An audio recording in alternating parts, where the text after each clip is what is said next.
How does AutoCAD know where your objects are? Well, it uses a Cartesian coordinate system known as the User Coordinate Systems, or the UCS.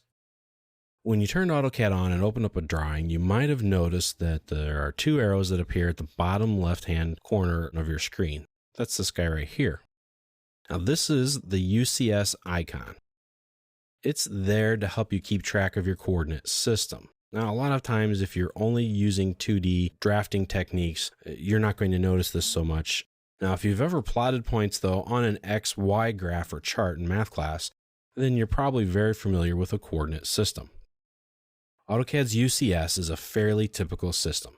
The numbers in the X coordinate represent numbers across the horizontal axis. That's, from left to right, represented by this bottom line there and the letter X.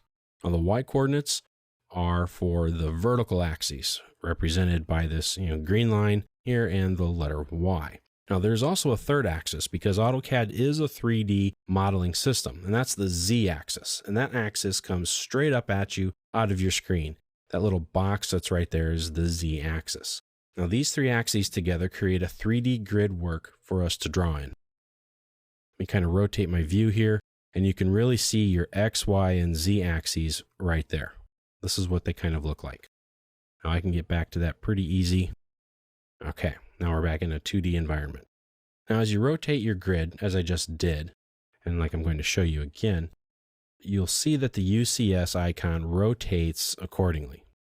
I'm doing this by holding down the Shift key and the scroll wheel all at the same time. And then I'm moving the mouse around left to right, up and down, and it kind of rotates about that vertice point. Now, to get back, just type in the word plan, press return, and then W. That will return you to the world coordinate system. Now, every AutoCAD file comes with a default coordinate system called the world coordinate system. Each coordinate in AutoCAD along an axis is 1 unit long, whatever your units may be. As you move your mouse around, you can display the current coordinates for that point. Now, by default, AutoCAD doesn't come with this option turned on. So you'll need to go to your status bar customization button here in the bottom right-hand corner of your screen, left-click it, and at the very top is a coordinates option. Select it to turn it on, and you'll see here that the coordinates are now on your screen. As I move my mouse around, my coordinates change. And the main vertice point of your UCS is at coordinates 0, 0, 0. So the number on the left, as with all standard Cartesian coordinate systems, is the value of that point on the x-axis, the horizontal axis. The number in the center is the value along the y-axis, or the vertical axis. And the third value is the z. So you can see I'm working in a 2D environment. I'm not moving in all three dimensions, so my z value stays at 0. So let's draw some lines here and find their coordinates. So just start the line command, type in the letter L, then enter, pick a point anywhere, and then pick a point for your second point. Start the line command again, pick a point, turn on your ortho projection. It's down here, or you can click the F8 button, and to the right, type in the letter 5 and then enter. Press return again. So now we have a couple of lines here, one that's at an angle, one that's a horizontal line 5 units long. So once you've drawn these lines, select any of them. So let's just select this line here. Now place your line on that blue box. It's called a grip. Kind of just snaps right to it. You see the coordinates down there. Those are the coordinates for that endpoint. Come down here. Boom, it snaps right to it. There are the coordinates on my right as well. Now you can see here that the y value stays the same and that the x value has a difference of 5 because it's a 5 unit long line.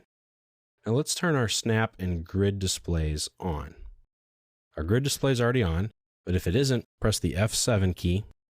That will toggle it off and on. So press the F7 so you can see the grid, and then press F9 to toggle the snap off and on.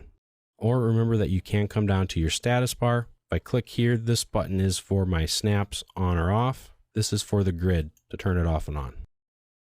As you move your mouse around, the coordinates will change, and as you move to the right or up the screen, they increase. As you move left or down the screen, they decrease in value. Now, every coordinate system has an origin, and it's typically found at coordinates of 0, 0. AutoCAD works the same way. So as you can see, the closer I get to this center point here or vertex, the closer my values get to 0, 0. Now you can draw objects to a static coordinate point. For example, let's draw a line that starts at the origin and goes to coordinates 3, 4. So they're going to come out to somewhere around here-ish. We'll start the line command, type in 0, 0, press return. We're going to press F8 so that I don't have my ortho on anymore. And I want them to be at 3, 4. So now I type in 3, 4, press enter, going to press enter again. So if I select this line and I look at these coordinate points, they're at 0, 0, 0. If I come up here, they're at coordinates 3, 4, 0, just as I wanted them to. Now, a lot of times you will ignore the Z value. If you don't type it in, it will default to a value of 0. So keep that in mind. Now, if you have dynamic input turned on and you want to type in those coordinates, start the line command, type in 0, 0, and that draws the line to wherever you want it to go to. Or you can type in 4, and if you hit tab, you can go into an exact angle, which is not what I want to do. I want to go to exact coordinates. But you can go to exact coordinates, or you can go to a length and an angle. We'll talk about drawing at an angle a little bit later on.